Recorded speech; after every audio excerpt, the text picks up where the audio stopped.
Morning में वैनकाय उठकर देखता है कि युतांग जा चुकी है और उसका दिया हुआ प्लांट भी वहीं पर होता है।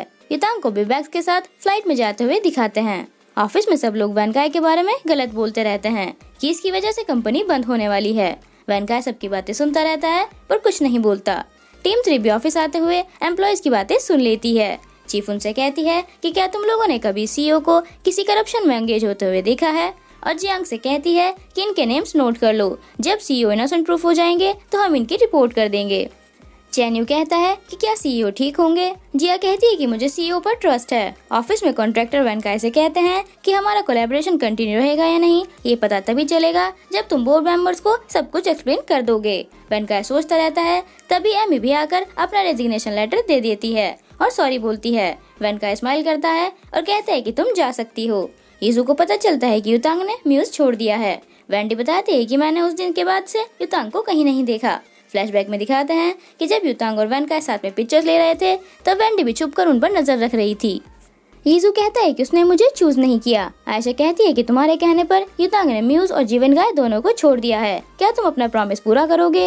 यीजू चिल्लाकर कहता है कि मैं अपना प्रॉमिस तब पूरा करता जब वह जिनवी ज्वाइन करती। आयशा उसे देखती रहती है। यीजू अपना गुस्सा कंट्रोल करता है और कहता है कि जीवन गाय ने क्राइम किया है और मेरे चाहने या ना चाहने से वह बच नहीं सकता। आयशा कहती है कि मुझे पता है, बचने के लिए उसे मनी रिटर्न करनी पड़ेगी। यीजू कहता है कि म्यूज जल्दी ही जिनवी का पार्ट बनने वाली है और मैं इतना डेब्ट अफोर्ड नहीं कर सकता। कल का दिन जीवन गाय की लाइफ का सबसे बुरा दिन होगा। आयशा चेक करके बताती है कि प्रेसिडेंट शेल कल नहीं परसों आएंगे। उनके फैमिली मेंबर की हेल्थ ठीक नहीं है। वैंडी कहती है कि वह old president day by day process को डिले ही कर रहा है। अगर जीवन का नहीं बता पाया कि $300 मिलियन कहाँ है तो उसे जेल जाना पड़ेगा। आज प्रेसिडेंट चेन वापस आने वाले हैं। वैनकाय ऑफिस जाने के लिए रेडी हो जाता है। वह टेंशन में नहीं लगता और प्लांट को पानी देकर चला जाता है। ऑफिस में वह अपनी ब्लू डॉल ही लेकर बैठा रहता है। तभी मैनेजर जिया वहाँ आता है और सिक्योरिटी गार्ड से कहता है कि इस पर नजर रखना, यह म्यूज का कोई भी सामान बाहर न लेकर जाए क्योंकि इसकी हैबिट है दूसरों का सामान चुराने की। वैनकाय कहता है कि अगर तुम्हारे सपोर्ट में कोई ना होता तो तुम मुझसे ऐसे बात ना करते। यीजू आकर कहता है कि मैं ही हूँ इसके सपोर्ट में। मैं बस तुम्हें यह याद दिलाने आया हूँ कि अब स्किन केयर इंडस्ट्री में लीडर म्यूज नहीं जिनवी होगी, क्योंकि सबसे ज्यादा शेयर जिनवी के पास हैं। प्रेसिडेंट चैन भी आ चुके हैं। अगर उन्होंने तुम्हें बचा लिया तो ये तुम्हारा लक होगा, पर कॉन्ट्रैक्ट साइन होते ही मैं तुम्हें फायर कर दूंगा। तभी आयशा अगर यीजू से कहती है कि मीटिंग में सब लोग वेट कर रहे हैं। वैनकाय आयशा को देखता है। यीजू वैनकाय से कहता है कि तुम अभी तक गए नहीं हो तो हमारे साथ मीटिंग अटेंड कर लो, और अगर मीटिंग के एंड होने तक भी नहीं बताया कि पैसे कहाँ गए तो मैं तुम पर केस फाइल कर दूंगा। मैं बस तुम्हें यही फेयरवेल गिफ्ट दे सकता हूँ। वैनकाय ब्लू डॉल युतांग के साइड में रख देता है। यीजू भी उसे देखता रहता है। मीटिंग स्टार्ट हो जाती है। यीजू सबको बताता है कि जिनवी के पास म्यूज के ज्यादा शेयर्स हैं, तो जिनवी म्यूज को ओवरटेक कर रही है, तो हम सबको फैमिली की तरह काम करना है। सब खुश हो जाते हैं। वैनकाय चुपचाप बैठा रहता है। प्रेसिडेंट चैन वैनकाय से ये सब टॉलरेट करने के लिए सॉरी बोलते हैं। वैनकाय कहते हैं कि कोई बात नहीं, अब आपकी वाइफ कैसी है। यीजू कहते हैं कि फैमिली डिस्कशन बाद में कर लेना, पहले कॉन्ट्रैक्ट साइन कर दीजिए। दोनों फाइल्स ओपन करते हैं। वैनकाय अपना मोबाइल चेक करता है और प्रेसिडेंट चैन को कुछ साइन देता है। तभी युतांग मिस्टर टगर से रशियन में बात करते हुए एंट्री लेती है। आयशा भी स्माइल कर देती है। यीजू उन्हें देखकर शॉक हो जाता है।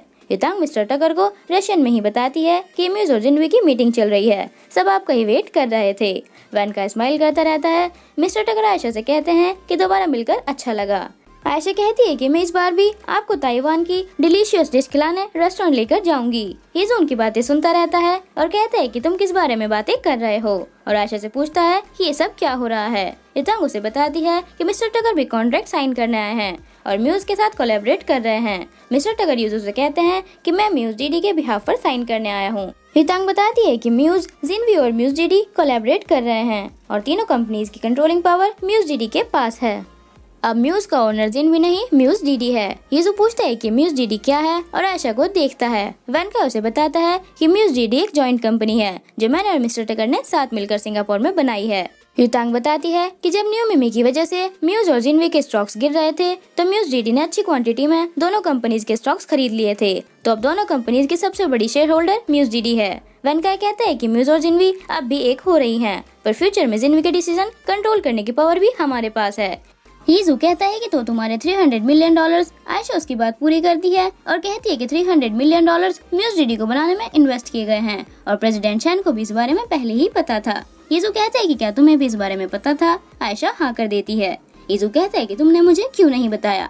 आयशा कहती है कि तुम लेडीज को कभी नहीं समझ पाओगे, मैं हमेशा से जीवन काय की सेक्रेटरी थी, और स्माइल करती है। फ्लैशबैक में दिखाते हैं कि जब यीजू आयशा से फाइल लेकर गया था तो उसके जाने के बाद वैनकाय वहाँ पर आता है और कहता है कि तुम्हारे कपड़ों को क्या हुआ? आयशा कहती है कि यीजू को बिलीव कराने के लिए कि मैं अब उसके साथ हूँ। वैनकाय कहता है कि वैसे तो तुम्हें कुछ भी बताने की जरूरत नहीं है, पर अटेंटिव रहना, मिस्टर टगर के आते ही सब कुछ सेटल हो जाएगा। उसके बाद यीजू युतांग से कहता है कि तुम्हें भी सब कुछ पता था ना। फ्लैशबैक में दिखाते हैं कि जब वैनकाय उसे लंबी स्टोरी सुना रहा था तभी डोरबेल रिंग करती है। युतांग कहती है कि इतना लेट कौन आया होगा। वहाँ आयशा होती है, वह वैनकाय को एक पैकेट देती है। वैनकाय युतांग से कहता है कि तुम मेरी हेल्प करना चाहती थी ना, अब मुझे हेल्प की जरूरत है। तभी युतांग कहती है कि ये रशिया जाने का टिकट है ना, मैंने अपना पासपोर्ट और वीजा रेडी कर लिया है, मैं कल जा सकती हूँ। वैनकाय शॉक हो जाता है। आयशा कहती है कि तुम्हें कैसे पता चला? युतांग कहती है कि जब सीईओ ने मिमी की सिक्योरिटी सील पब्लिश करने के लिए 3 डेज मांगे थे तो मैं समझ गई थी कि कुछ प्लानिंग चल रही है। उसके बाद जिया ने वापस आकर बताया कि उसके एक्स हस्बैंड की कंपनी ने म्यूज और रशियन पार्टनर के साथ मर्जर किया है, और आयशा मुझे बार बार याद दिला रही थी कि मैं तुम्हारे लिए क्या कर सकती हूँ। और जब मैं वापस सेक्रेटरी बनी तो मुझे $300 मिलियन वाला बिल प्रेसिडेंट चैन के साइन के साथ मिला। सीईओ को पता था कि पैसे कहाँ गए, पर वे चुप थे, तो इसीलिए मैंने गैस कर लिया था कि कुछ प्लानिंग चल रही है। वैनकाय कहता है कि अब तुम प्रोफेशनल सेक्रेटरी बन चुकी हो। आयशा कहती है कि पहले से ही अच्छी थी, तुमने ही लेवल ज्यादा हाई सेट किए हुए थे। वैनकाय कहता है कि जब तुम्हें पता था तो इतनी क्यों रो रही थी? युतांग कहती है कि दूर तो अब भी जा ही रही हूँ, इसीलिए। वैनकाय कहता है कि अच्छा ही हुआ, अब उन लोगों को हम पर शक भी नहीं होगा, और टिकट देकर कहता है कि रिजाइन करने के बाद तुम अचानक चली जाओगी और रशिया जाकर मिस्टर टगर से मिलोगी। आयशा पूछती है कि क्या तुम रेडी हो? युतांग हाँ कर देती है। यीजू वैनकाय से कहता है कि ये सारी प्लानिंग तुम्हारी थी। वैनकाय कहता है कि अगर तुम इतना बड़ा गेम ना खेलते तो मैं ऐसा ना करता। मिस्टर टगर कहते हैं कि युतांग ने बहुत जल्दी रशियन सीख ली। युतांग कहती है कि मेरी टीचर अच्छी थी इसीलिए, और आयशा को थैंक यू बोलती है। आयशा कहती है कि तुमने अपने हार्डवर्क से अचीव किया है। फ्लैशबैक में दिखाते हैं कि जब ये दोनों साथ में डिनर कर रही थी तो आयशा उसे रशियन सीखने के टिप्स दे रही थी। पजल फिनिश करते हुए युतांग म्यूजिक नहीं सुनती थी बल्कि रशियन क्लासेस लेती थी। प्रेसिडेंट चैन वैनकाय से कहते हैं कि तुमने बहुत प्रेशर फील किया होगा, तुमने बहुत अच्छा काम किया। वैनकाय कहते हैं कि कोई बात नहीं, ये सब इसीलिए किया था। युतांग उसे न्यू कॉन्ट्रैक्ट देती है। वैनकाय कहते हैं कि मैनेजर यीजू, म्यूज और जिनवी हमेशा से अच्छे पार्टनर्स रहे हैं और इस डील से दोनों कंपनीज को प्रॉफिट होगा, तो प्लीज न्यू कॉन्ट्रैक्ट साइन कर दीजिए ताकि हम फ्यूचर में साथ काम कर सकें। यीजू हंसने लगता है और उसके प्लान को ब्रिलियंट बताता है और कहता है कि मुझे लगा था कि सिर्फ मैं ही जीतूंगा, पर तुम लोगों ने एक होकर मुझे हरा दिया। और वैनकाय से कहता है कि मुझे पता था कि तुम स्ट्रॉन्ग ओपोनेंट हो, ठीक है तुम जीत गए। वैनकाय कहता है कि मुझे हर चीज में हार जीत पसंद नहीं है, पर अगर चॉइस दी जाए तो हारना किसे पसंद है। मैंने सोच समझ कर डिसीजन लिया है जिससे दोनों कंपनीज को प्रॉफिट होगा। मैनेजर जिया और यीजू चुपचाप जाते रहते हैं। वैनकाय उन्हें रोकता है और मैनेजर जिया से पूछता है कि फ्यूचर में क्या करने का सोचा है। वह कुछ नहीं बोलता। वैनकाय कहते हैं कि तुमने म्यूज के लिए अच्छे काम किए हैं, अगर तुम वापस आना चाहो तो आ सकते हो, पर अब टीम 1 की मैनेजर मैंग है, अगर तुम वापस आओगे तो उनके असिस्टेंट बनोगे, सोचकर बता देना। वैनकाय यीजू से भी कॉन्ट्रैक्ट साइन करने के लिए थैंक यू बोलता है। यीजू कहता है कि म्यूज डीडी के पास ज्यादा शेयर्स हैं, मुझे साइन करना ही पड़ता। वैनकाय कहता है कि मैं शेयर्स को लेकर जिनवी को फोर्स नहीं करना चाहता, फ्यूचर में हम ऐसे ही काम करना चाहते हैं जैसे पहले करते थे, दोनों कंपनीज के लिए यही ठीक रहेगा। यीजू कहता है कि इस कोलैबोरेशन से जिनवी को कोई नुकसान नहीं है, इसीलिए मैंने साइन कर दिए। तुम्हारी एबिलिटीज अच्छी हैं, पर मैं तुम्हें अपनी एबिलिटीज भी दिखाऊंगा। वैनकाय कहता है कि मुझे भी तुम्हारी एबिलिटीज का पता है, इसीलिए मैं तुम्हें अपना एनिमी नहीं फ्रेंड बनाना चाहता हूँ।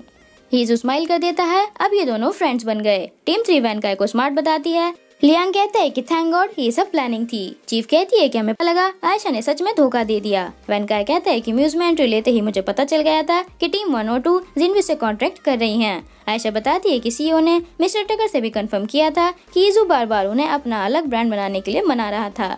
म्यूज इंटरनेशनल मार्केटिंग भी करती है, तो इसीलिए यीजू ने म्यूज की टीम 1 और 2 को चूज किया। फैक्ट्री में स्ट्राइक और फेक मिमी वाले काम भी उसी ने किए थे। जियांग कहती है कि वे प्रिंस जैसा दिखने वाला ऐसा कर सकता है। वैनकाय कहते हैं कि मुझे कोई आइडिया नहीं था कि तुम सिक्योरिटी सील भी बना लोगे, उसी चीज की वजह से लोगों का ट्रस्ट मिमी पर वापस आया है। मैंने 3 दिन इसीलिए मांगे थे क्योंकि स्टॉक्स गिर रहे थे और मैं चाहता था कि मिस्टर टगर को ज्यादा से ज्यादा शेयर्स खरीदने का टाइम मिल जाए। जियांग कहती है कि सिचुएशन कॉम्प्लिकेटेड थी पर सॉल्व हो गई। जिया कहती है कि इसे ही बिजनेस वॉर कहते हैं। आयशा कहती है कि वॉर पूरी हो गई है तो मुझे मेरी जगह पर वापस रख दो। वैनकाय ब्लैक डॉल से टेप हटा देता है और जाकर अपने और युतांग के साइड में रख देता है और कहते हैं कि इसकी सही जगह यही है। चीफ कहती है कि प्रॉब्लम सॉल्व हो चुकी है तो सेलिब्रेशन तो बनता है। सब लोग उसे साथ में डिनर करने के लिए कहते हैं। वैनकाय कहते हैं कि डिनर में कोई प्रॉब्लम नहीं है, पर मैं सिर्फ पेमेंट कर सकता हूँ, तुम लोगों के साथ नहीं आ सकता क्योंकि मेरी किसी के साथ अपॉइंटमेंट है। सब युतांग को देखते हैं। चीफ कहती है कि हमें हॉलीडेज चाहिए। वैनकाय चीफ से कहता है कि तुम ज्यादा डिमांडिंग हो रही हो। वह सॉरी बोलती है। वैनकाय कहते हैं कि 3 डेज से ज्यादा नहीं दूंगा। सब खुश हो जाते हैं और डांस करने लगते हैं। आयशा और युतांग भी डांस करती हैं। लियांग और जियांग साथ में घूमने का प्लान बनाते हैं। सब लोग उन्हें देखते रहते हैं। युतांग अम्यूजमेंट पार्क में वैनकाय का वेट करती है। उसे फिर से वेट करते करते देर हो जाती है। युतांग सोचती है कि क्या फिर से नहीं आएगा, तभी कोई फिर से लायन की कॉस्ट्यूम में आता है। युतांग सोचती है कि वह वैनकाय ही है। उसके हाथ में हाई स्कूल टाइम वाला रिकॉर्डर भी होता है जब वह किसी को प्रपोज करने वाला होता है। युतांग को लगता था कि वह कैली को प्रपोज करने वाला था। वह रिकॉर्डर युतांग को देता है। युतांग रिकॉर्डर प्ले करती है। वह कैली को नहीं, युतांग को ही प्रपोज करने वाला था। युतांग अपने आप को स्टूपिड बताती है और कहती है कि मैंने पजल फिनिश कर ली है, तो मुझे पता है 10 साल पहले तुम पार्क में आए थे। वह उसे थैंक यू बोलती है और कहती है कि तुम मुझे अब भी प्रोटेक्ट कर रहे हो। वह उसका मास्क हटाती है तो वहाँ वैनकाय नहीं शेंग रैंग होता है। युतांग कहती है कि तुम यहाँ क्या कर रहे हो, मैंने तुम्हें इतनी सारी बातें भी बता दी। वह कहता है कि मैं अपनी गर्लफ्रेंड के साथ आया हूँ। उसकी गर्लफ्रेंड होती है कैली। युतांग पूछती है कि तुम दोनों एक दूसरे को कैसे जानते हो। कैली बताती है कि इसने वैनकाय से आइसक्रीम के बारे में सुना था तो इसीलिए हम शॉप पर मिल गए थे। शेंगरन कहता है कि वैनकाय ने बताया था जो कपल यहाँ आते हैं उनका ब्रेकअप नहीं होता। युतांग कहती है कि वह खुद ही यहाँ नहीं है। तभी वैनकाय आकर उसे फ्लावर देता है और उसे सॉरी बोलता है। युतांग कहती है कि तुमने शेंगरंग से रिकॉर्डर देने के लिए क्यों कहा, मुझे एम्बेरस फील हो रहा था। वैनकाय कहता है कि मैं 10 फ्लावर्स लेकर आया था जब पिछले 10 इयर्स में मैं तुम्हारे साथ नहीं था। और क्या तुमने होमवर्क कर लिया। युतांग हाँ कर देती है। वैनकाय कहता है कि अब तुम क्वेश्चन कर सकती हो। युतांग कहती है कि मुझे मेरे आंसर्स मिल चुके हैं। वैनकाय उसे स्मार्ट बताता है और उसे किस करने वाला होता है और शेंगरन को देखकर कहता है कि तुम अब तक यहाँ क्या कर रहे हो। शेंगरन कहता है कि मैं ड्रिंक की ट्रेनिंग के अलावा किसिंग टिप्स भी देता हूँ। मैंने रिसर्च की है, किसिंग्स भी बहुत टाइप के होते हैं। वैनकाय कहता है कि मेरे पास भी मारने के बहुत सारे टाइप हैं। शेंगरन कैली को घूमने चलने के लिए कहता है। युतांग कहती है कि 10 साल पहले वह लायन तुम ही थे ना। वैनकाय उसे बुके चेक करने के लिए कहता है। उसमें 10 साल पहले वाले पार्क के टिकट होते हैं। युतांग कहती है कि मैंने तुम्हारा पूरा दिन वेट किया था, तुम वहाँ नहीं आए थे। वैनकाय कहता है कि मेरी हिम्मत नहीं हो रही थी तुम्हारे सामने आने की क्योंकि मैंने कॉलेज का एंट्रेंस एग्जाम नहीं दिया था। मुझे पता था मेरे पेरेंट्स मुझे कंट्री से बाहर ले जाएंगे। युतांग कहती है कि मुझे जानना है कि वह लायन तुम ही थे या नहीं। फ्लैशबैक में दिखाते हैं कि वैनकाय भी पूरा दिन पार्क में युतांग को छुपकर देखता रहता है, पर उसकी हिम्मत नहीं होती सामने जाने की क्योंकि उसने एंट्रेंस पास करने का प्रॉमिस किया था। युतांग रोते हुए जाती है तो वही लायन बनकर आता है उसे चेक करने के लिए और युतांग के जाने के बाद मास्क हटा देता है। वह युतांग का फटा हुआ टिकट भी उठा लेता है और उसे फिक्स करता है और कहता है कि मैं अभी तुम्हें प्रोटेक्ट नहीं कर सकता, मैं हार्ड वर्क करूंगा जब तक तुम्हें प्रोटेक्ट करने लायक बन नहीं जाता और मैं वापस जरूर आऊंगा। वैनकाय कहता है कि मुझे भी पता था तुम आओगी। युतांग उसे ये सब बताने के लिए थैंक यू बोलती है। दोनों साथ में पार्क में घूमते हैं। उसके बाद वैनकाय उसे किस कर लेता है। युतांग टीम 3 में ही रहकर खुश होती है। वैनकाय सेल्स टीम को सेल्स डिपार्टमेंट में प्रमोट कर देता है और सारे सेल्स डिपार्टमेंट मैनेजर मैंग के अंडर ही काम करेंगे। सब उसे कांग्रेट्स करते हैं। वह फॉर्चून टेलर भी मैंग को प्रपोज कर देता है। वह आयशा को देखकर कहता है कि तुम्हें तुम्हारा लाइफ पार्टनर 1 महीने के अंदर मिल जाएगा और तुम उसे पहले से जानती भी हो। चीफ बताती है कि इसकी सारी बातें सच होती हैं। उसके बाद चैन्यू को दिखाते हैं। वह अपने करियर में हिट हो जाता है। जिया भी वापस सिंगापुर जा रही है। उसका और उसके एक्स हस्बैंड का रिलेशन अब ठीक हो गया है। लियांग और जियांग भी सेल्स बिजनेस में परफेक्ट हो गए। लियांग अब भी नॉवेल्स लिखता है और डिजाइनिंग जियांग करती है। उनका नॉवल टीवी पर भी टेलीकास्ट होने वाला है। वह जीवन का युतांग के लाइफ पर बेस्ड नॉवल लिखता है जो पॉपुलर भी हो जाता है। जीवन काय को क्लीनिंग करते हुए दिखाते हैं। युतांग ब्रेकफास्ट करती रहती है और वैनकाय को ब्रेड दिखाकर पूछती है कि ये क्या है। वैनकाय उसके लिए ब्रेड को हार्ट शेप में लाता है और पूछता है कि क्या आप ठीक है। उसके बाद उसे अपने हाथों से खिलाता है। उनके प्लांट पर भी फ्लावर्स आ जाते हैं। This beautiful story has ended here. Hope you like it.